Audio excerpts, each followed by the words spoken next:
왜 우리가 뇌에 주목해야 되는가? 네, 요 얘기를 좀 들어가겠습니다. 왜 뇌에 주목해야 되는가? 시선을 돌려가지고 지난 10년간 대한민국 교육 현장에서 일어난 리스트를 제가 한번 정리를 해봤어요.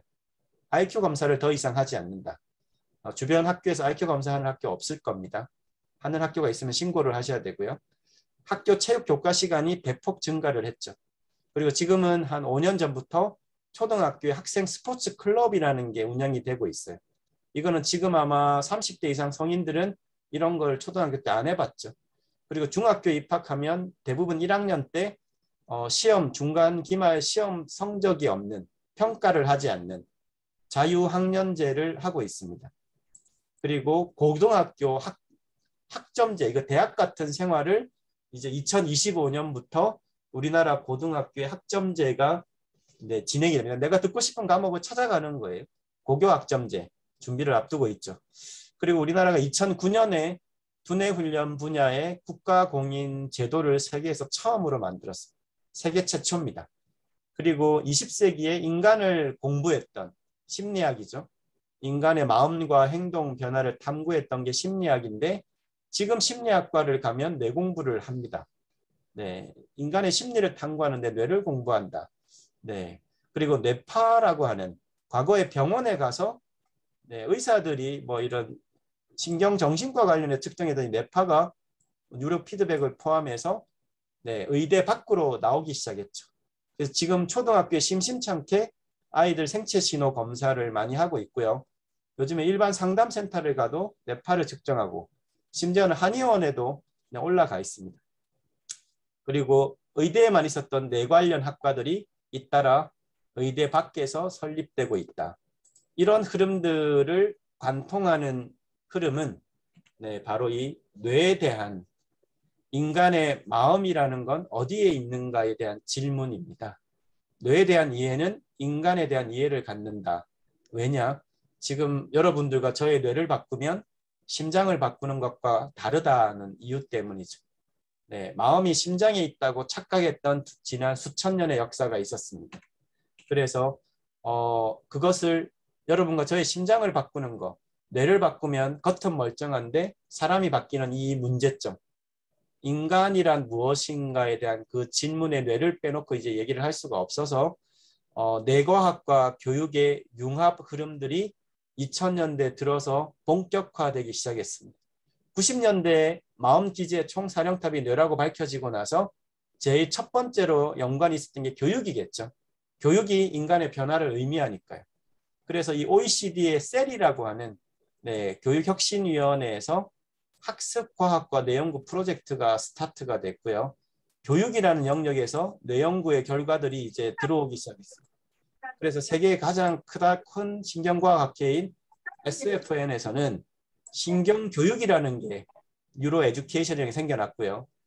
교육학자들 중심이 돼서 뇌과학의 연구 결과를 도입한 게 뇌기반 학습, 뇌기반 교육 이런 것들도 생겨나기 시작했습니다.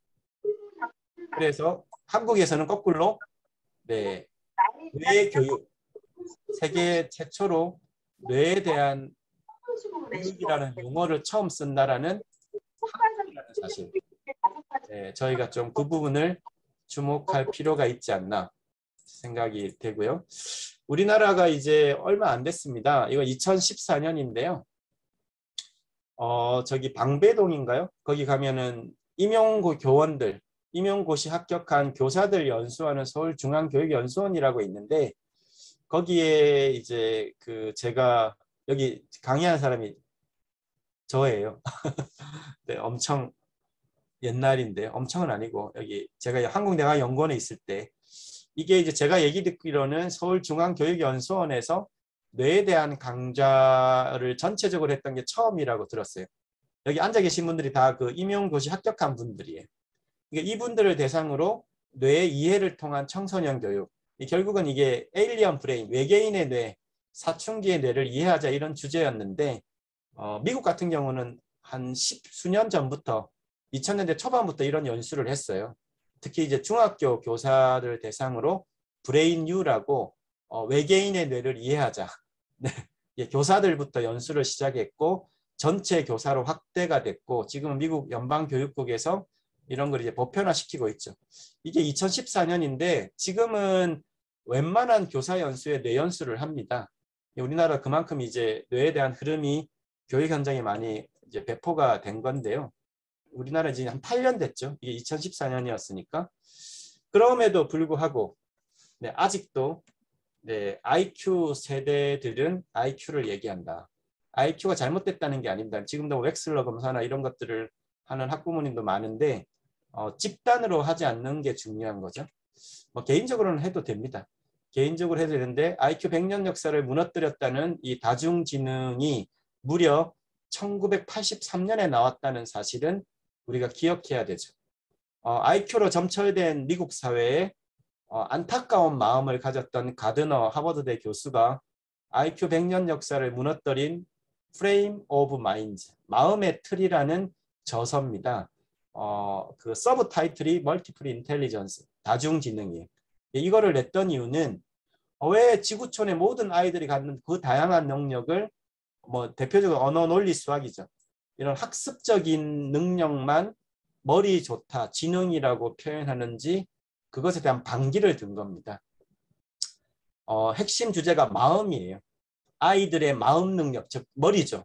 예전에 심장이 아니라 마음 능력이 너무나 다양한데 음악적인 머리가 좋은 아이들, 공간적인 머리가 좋은 아이들, 신체에 대한 활용, 조절을 잘하는 아이들, 대인지능, 사람과 사람 사이에 이런 커뮤니케이션을 잘하는 자성지능, 나의 강단점을 잘 파악하는 이런 다양한 마음 능력을 가진 아이들이 있어.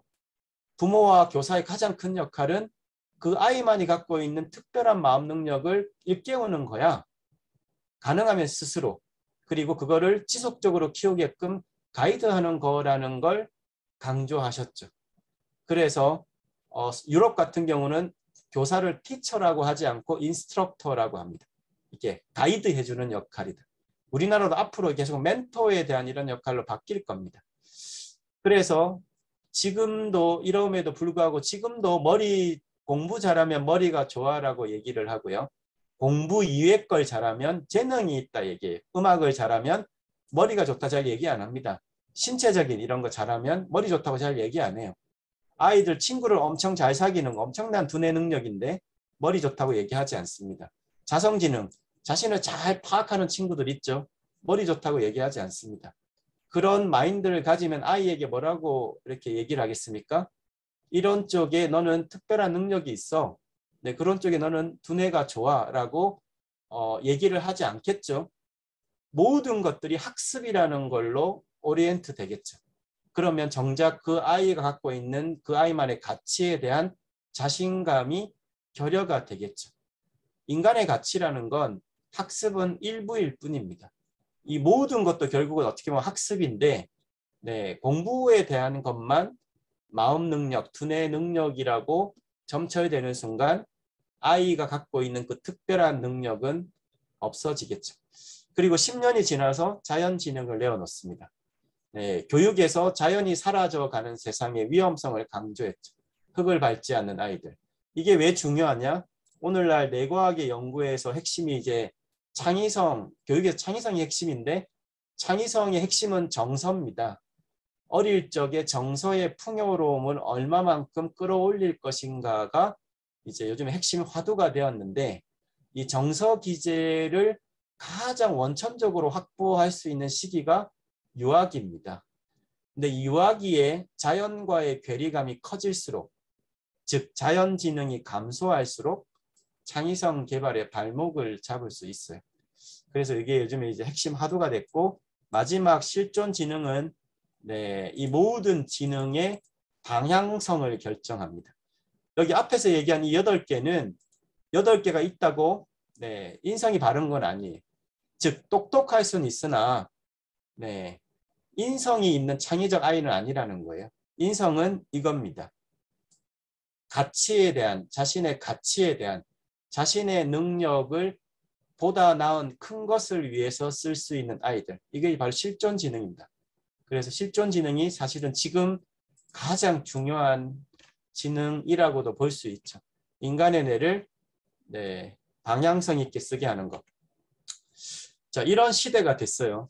다중기능 부모, IQ 부모, 다중기능 I 이런 세대인데 여기에 이제 결정타를 날린 게 존 레이티라는 하버드 대학 교수인데요. 머리 나쁘면 몸이 고생해 이런 얘기를 어릴 때 많이 들었습니다. 그렇지 않습니까? 근데 지금 인류과학이 제시한 방향은 몸을 쓰지 않으면 머리가 고생한다. 왜 지덕체가 잘못됐는지에 대한 인류의 경고였죠. 지난 200년간 서구 사회가 가져왔던 지덕체 교육의 맹심, 지식이, 학습이 인간의 가치를 높일 것이다 라고 맹목적으로 달려들었던 인간의 뇌가 심장이 아니라 인간의 그 마음이 뇌라고 하는 게 밝혀진 지 얼마 안 됐다는 거. 우리가 이집트 얘기를 많이 하죠. 미이라 만들 때 심장만 남기고 뇌는 없어버렸던 세상이 있었습니다. 이런 것들이 점점 밝혀지면서 뇌영상 장비가 발달하면서 60년대, MRI 70년대, fMRI가 90년대입니다. 왜 뇌에 대한 걸 몰랐을까? 왜 지덕체라는 사회로 왔을까? 인간의 변화가 왜 마음이라고 막 해서 지식을 그렇게 강조했을까? 뇌라는 걸 잘 몰랐기 때문에. 이게 90년대입니다. 그래서 뇌 시대가 90년대에 본격적으로 시작이 되었어요. 그래서 뇌 시대가 98년, 우리나라는 늦었습니다. 미국은 90년, 이스라엘, 일본 이렇게 시작이 되고 이제는 90년대 후반에 이렇게 볼 때, 들을 때 이런 뇌의 어떤 부위가 발현되는지가 이제 과학적으로 밝혀지기 시작했습니다. 90년대 후반, 2000년대 들어서. 그래서 점점 뇌의 융합 시대로 접어들기 시작했죠. 인류과학의 정점을 그래서 뇌과학이라고 얘기를 하기 시작했고, 왜냐? 마음이라는 게 뇌에서 비롯된다는 게 밝혀졌으니까요. 결국은 마음을 탐구하는 거 아닙니까? 교육이든 자기개발이든 어떤 거든. 심리학도 다 그런 거였죠. 그래서 그렇게 해오다가 과학이 건강, 뇌 건강도 심장에서 뇌로, 건강이 당연히 심장에서 뇌로 왔죠. 교육도 뇌교육의 흐름으로 가는 겁니다. 문화도 뇌에 대한 문화. 이거는 시대의 거대한 흐름들이에요. 라이프 스타일의 변화들. 이런 흐름으로 가고 있는데 우리나라가 이런 교육 분야에서만큼은 건강과 좀 선제적으로 그 선점을 했다. 이게 이제 교육부가 2009년에 공인한 두뇌 훈련 분야의 유일한 국가공인 자격. 이제 딱 10년이 되었는데요. 사회가 이제 뇌 융합 시대적 흐름으로 급변을 하면서 아마 이제 미래 유망 직종으로 보다 빠르게 지금 부상을 하고 있는, 이것이 왜 미래 유망 직종이 될 수밖에 없냐면 피지컬한 트레이닝을 강조했던 시대가 지금까지였죠. 그래서 뭐 피트니스 센터 가시고 뭐 이런 것들 많이 하죠. 운동하고 막 이런 것들. 그리고 치료 영역이 강조됐죠. 아프면 병원을 가는. 근데 지금 거대한 변화는 치료가 아니라 예방이고 예방에서 관리로 가고 있고, 피지컬한 트레이닝이 아니라 멘탈 트레이닝과 피지컬을 융합하는 시대로 가고 있는 사회예요. 그런 흐름을 아마 느끼실 겁니다. 그런 흐름에서는 몸과 마음을 함께 트레이닝하는 게 필수적인데 그것을 하는 비의료 영역에서의 국가공인 자격이라는 거예요. 우리나라 자격기본법상 동종 분야의 자격이 나오기 어렵기 때문에 앞으로 뭐 오랜 기간 두뇌 훈련, 뭐 예를 들면 요가 자격도 국가공인이 안 되는 거예요. 요가도 몸을 쓰는 거니까. 결국은 브레인 트레인하고 상충되는 거죠. 그래서 이 인간의 몸과 마음을 트레이닝하는 모든 영역에서는 브레인 트레이너가 선점 지위를 가진 현재 형국입니다. 그래서 여기 이런 거 보면 잘 나와 있죠. 두뇌 브레인 트레이너가 두뇌 훈련하는 게 아니라 여기 다 들어가 있죠. 기초, 신체 활동, 호흡, 뇌체조, 뉴로 피드백, 인지 훈련, 명상 훈련, 몸과 마음의 훈련은 다 들어가 있습니다. 두뇌 훈련법 안에. 그래서 혹시 아직 PT를 안 따신 분들은 빠르게 국가 자격으로 되기 전에 따는 게 좋겠죠. 국가 자격 후보 중에 뭐 영순위라고 보여집니다. 그래서 우리나라가 이런 흐름에 또 아주 가이드를 잘 한 게 대한민국의 내연구 마스터 플랜이라고 하는 내연구 촉진법인데요. 내연구 촉진법은 지금 3차입니다.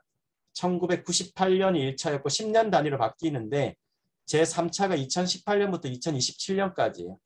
여기에 공식 슬로건을 주목할 필요가 있습니다. 대한민국 정부가 공식 비전으로 설립한 건 뇌 이해 고도화와 뇌 활용의 시대 진입이에요. 이제 뇌를 어떤 질환이나 과학적인 연구 대상으로만 보는 게 아니라 변화하는 겁니다.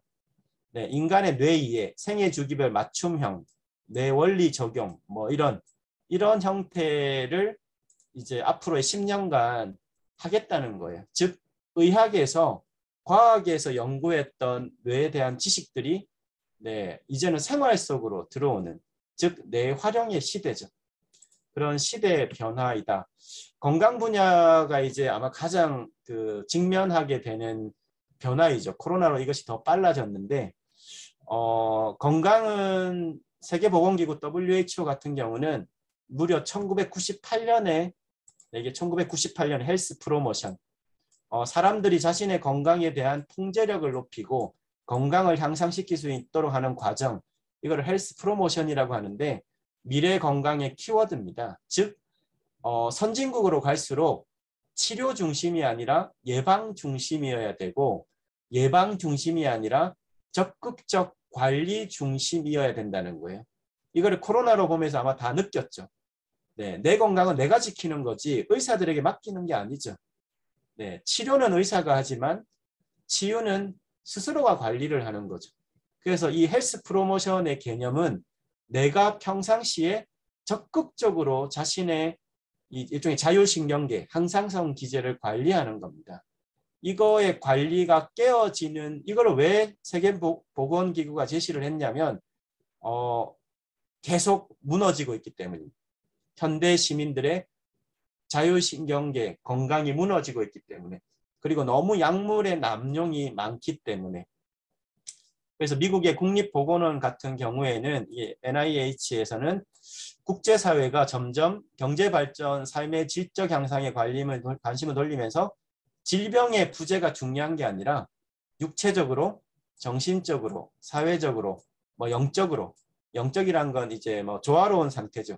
의식의 조화로운 상태를 관리하려면 요즘에 비약물에 대한 명상, 요가 같은 전통적 훈련법의 가치가 NIH에서 동양의 메디테이션을 주목하는 이유입니다. 비약물이죠. 몸뚱아리만 갖고 하고 있죠. 특별한 도구 없이. 이런 것들이 주목을 받는 겁니다. 왜? 평상시에 건강관리가 중요해졌으니까요.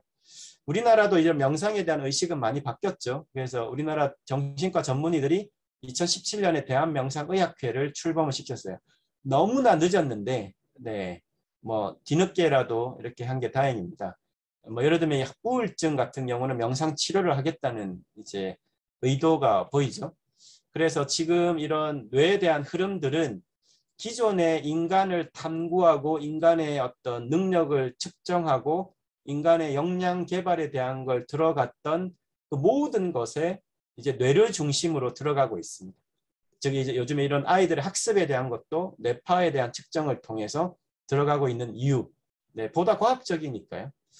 그리고 스포츠, 많은 것에 뉴로 피드백 훈련들 들어가고 있죠. 우리나라 양궁 선수들 이런 훈련을 아주 많이 한다고 알려져 있습니다.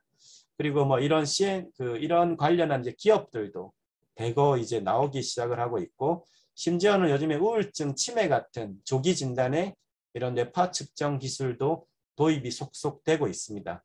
왜냐하면 이제 일반 치매 진단하려면 CT나 MRI 이런 찍으려면 돈이 비싼데 초기의 진단, 조기 위험 진단 같은 경우는 뇌파에 대한 걸로도 지금 할 수 있는 연구들이 아주 많이 나오고 있는 단계다. 그래서 발빠른 대학들도 이제 미래 유망 분야에 대해서는 선점을 해야 되니까 대학들이 이제 움직이기 시작하고 있죠. 의대 밖으로 나온 건데 우리나라는 많이 늦었습니다. MIT는 무려 1986년에 의대가 아닌 처음으로 MIT에서 뇌인지과학과를 신설을 했어요. 우리나라는 20년 격차로 카이스트가 의대 밖에서 처음으로 뇌 관련 학과를 학부로 신설한 게 2007년이다. 저희 그 국제뇌교육종합대학원이 똑같은 2017년에 뇌교육학과를 신설했어요. 그게 이제 대학원 과정이라 조금 처음은 아니죠. 카이스트가 2007년에 의대 밖으로 나오고 나서 이제 심지어는 지금은 이제 심리학, 인간의 마음 행동을 탐구하는 심리학이 이제 뇌를 만났죠. 네, 만나야 되죠. 그래서 한양대는 심리뇌과학과 네, 이런 신설을 했고 고려대는 대학 최초로 심리학부로 격상을 시키고요. 뇌과학, 인지과학 이런 것들을 이제 융복합을 해야 되니까 이런 흐름들이 생겼다는 거. 네, 아마 좀 느끼실 것 같고 제가 있는 여기 글로벌 사이버 대학교는 원격 대학이다 보니까 조금 더 실용적인 영역에서 이제 유아 두뇌 발달, 아동 청소년 두뇌 훈련, 또 이런 중장년 치매 예방 훈련, 뭐 명상 멘탈 케어 이런 것들에 대한 실제적인 그 뇌 활용 분야에서 하고 있다. 네, 뭐 영상은 조금 나중에 보도록 하고요. 그래서 이런 뇌에 대한 주목해야 되는 이유는 제가 좋아하는 학자인데요. 저는 이 문구가 굉장히 마음에 듭니다. 우리는 뇌에 대한 새로운 지식들을 통해 희미하게나마 우리를 포함한 인간을 이해할 수 있었고 이것이 금세기 최고의 진보이며 인류 역사상 가장 의미 있는 일이다. 그래서 인간을 이해하려면 지금은 뇌에 대한 이해가 필요하다. 뇌에 대한 기능 구조에 대한 지식을 탐구하라는 게 아닙니다. 뇌에 대한 아주 필수적인, 아주 기본적인 이해를 기반으로 나의 뇌를 어떻게 변화시킬 건가에 대한 원리를 아는 것이 중요하다는 거죠. 즉 뇌를 빼놓고 인간을 이해하는 시대는 이제 지나갔다. 네, 마지막으로 그러면 이제 중요한 건 결국은 뇌에 대한 지식이 아니라 변화잖아요. 결국은 뭐 뇌에 대한 지식을 아무리 탐구해도 뭐 뇌과학자 되려고 하는 게 아닌 이상, 의사가 되려고 하는 이상 이게 결국은 나의 삶에 어떤 변화를 줄 건가가 핵심이라는 거죠.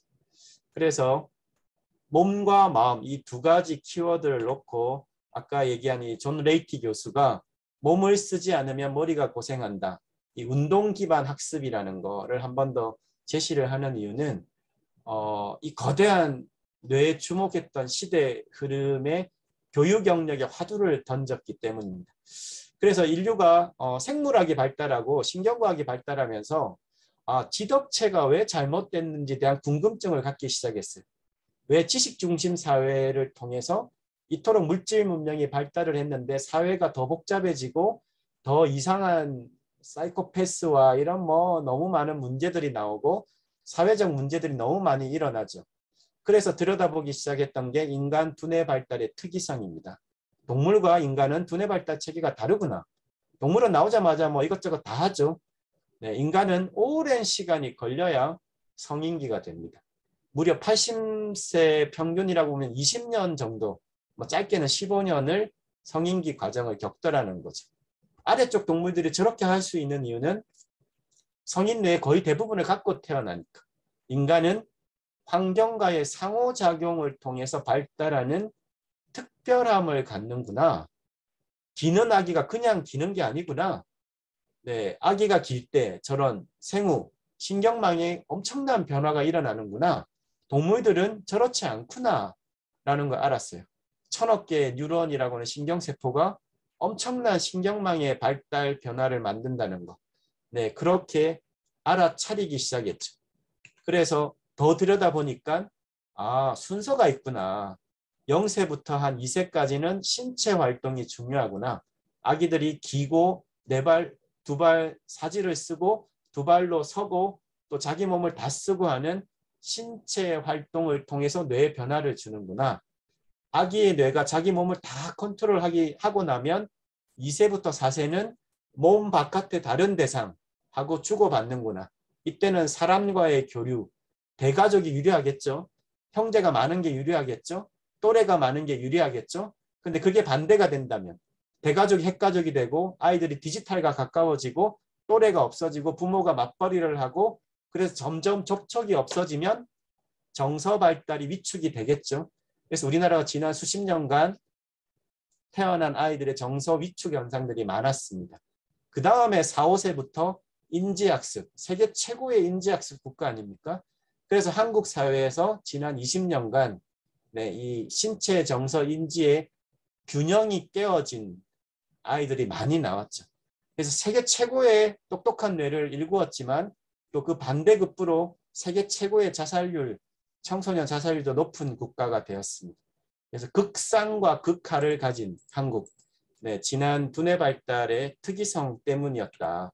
그래서 유아도 이제 놀이 중심으로 바뀌기 시작하고 뭐 이런 변화를 갖고 있습니다. 그래서 이걸 정리하면 이제 신경 가소성이라고 하는 20세기 뇌과학의 가장 위대한 성과라고 하는 인간의 뇌는 훈련하면 변화한다. 근데 그 변화가 지덕체가 아니다라는 걸 이제 알게 되었죠. 지금 제가 계속 얘기해 드렸던 건 뭔가요? 몸에서 마음으로 오고 있는 거죠. 네, 마음이에서 몸이 아니라. 그래서 이 브라이언 콜브라는 유명한 신경과학자의 이 뇌 가소성에 대한 문구입니다.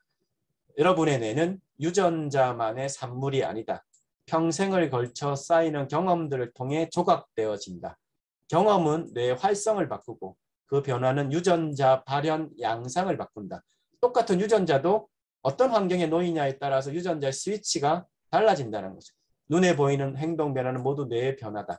뭐 이런 것들이 이제 인간의 특별함의 기제가 알려지기 시작을 했습니다. 그래서 우리가 늘 얘기했던 이 지덕체의 근대 철학의 아버지라고 했던 르네 데카르트의 나는 생각한다 고로 존재한다. 우리의 마음은 몸과 별개이다. 기능적으로 독립되어 있다. 이 말이 네, 잘못됐다는 거죠. 네, 나는 존재한다 고로 생각한다가 먼저다. 몸과 마음은 고기하고 몸은 그릇이다. 이런 게 아니라 몸이 마음의 현상들을 감정을 일구고 마음의 현상들을 만들어냅니다. 나는 존재한다. 고로 생각한다. 즉 심신이원론이 아니라 서구에서 가져왔던 동양의 심신일원론, 몸과 마음은 하나로 연결되어 있다는 걸로 지금 이제 자리가 바뀌었죠. 그래서 인간은 어떻게 변화하는가? 인간 역량의 개발의 원리는 지덕체가 아니라 체덕지라야 된다는 겁니다. 그래서 우리가 뇌교육에서 뇌체조를 훈련을 많이 하는 몸의 감각을 깨우는 1단계 뇌감각 깨우기라고 하는데요. 그런 원리들이 이제 인류의 어떤 학문적 발달에 의해서 인간의 발달은 어떻게 이루어지는가에 대한 질문에 대한 답을 주고 있는 거죠. 네, 이제 마무리할 시간인데요. 그나마 이제 이런 뇌교육의 원리가 적용된 프로젝트들입니다. 대구의 이제 맨발 걷기 프로젝트. 이게 뇌교육의 원리를 접목한 프로젝트인데요. 뭐 아주 이 대구의 관천초등학교인데요. 네, 학교 폭력이 거의 없습니다. 아이들의 정서 발달이 유난하죠. 네, 왜 그렇겠습니까? 네, 일주일에 계속 맨발을 걸어요. 이 단순한 행위가 왜 아이들의 감성을 깨울까? 정서를 유연하게 할까? 네, 학교 수업 시간에는 이런 뇌체조, 몸을 깨우는 훈련들을 생활화하는 것. 또 이제 조금 더 들어가서 메타인지 정서 조절력을 생활화하는 행위들. 좀 더 이게 보편화되기를 희망합니다. 그래서 이런 인간의 발달이란 건 몸에서 마음으로 이런 과정이다라는 걸로 오늘 정리를 좀 하고 싶고요. 마지막 PT인데요. 21세기를 관통하는 키워드는 뇌이라고 했는데요. 건강도 심장에서 뇌로 옮겨왔죠. 또 과학의 마지막을 마음을 탐구하는 뇌과학이라고 얘기하죠. 뇌교육은 뭐냐? 교육의 본래 목적을 달성하는 그 열쇠를 뇌에 주목한 겁니다. 왼쪽에 이미지들 보이시죠? 컨피던스, 자신감, 열정, 지혜, 영감, 통찰, 의사결정, 용기, 긍정심리. 이런 인간의 내적 역량을 이끌어내고 이 내적 역량이 결국은 외적 역량의 결과를 만들어내기 때문에 20세기 교육에 주목하지 않았던 이런 요소들을 이제는 주목해야 되는 시대가 됐다는 거죠. 그 열쇠의 답을 뇌에서 찾고자 한 겁니다. 그래서 이런 뇌교육에 대한 흐름들 오늘 말씀을 딱 드렸습니다.